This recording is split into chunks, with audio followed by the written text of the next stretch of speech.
Ang dami mo palang gamit. At ang ganda ng kwarto mo. Ah, si Mami lahat ang bumili niyan. At siya nag-ayos itong kwarto ko.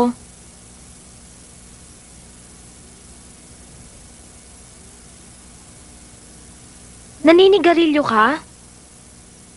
Oo, pero patago. Eh,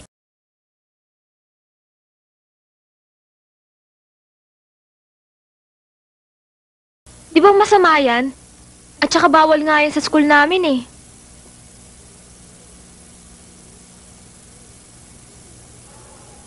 Mm.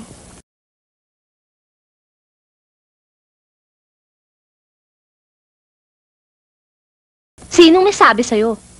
Alam mo, Donna, hindi naman to bawal eh. Sosyal nga ang tingin sa'yo ng tao pag naninigarilyo ka eh. Siya nga. Pasubukan mo. Ay, ayoko. Sige na. Ayoko Sige nga na, eh. sige na. Dali. Hawakan mo na. Ayan, ganyan.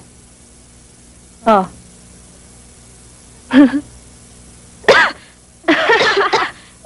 Ayoko ang sama ng lasa. Sa umpisa lang yan.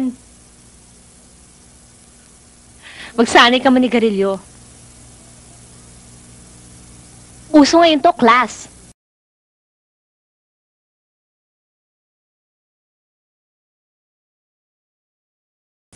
Sosyal ka naman, di ba? Mayaman kayo.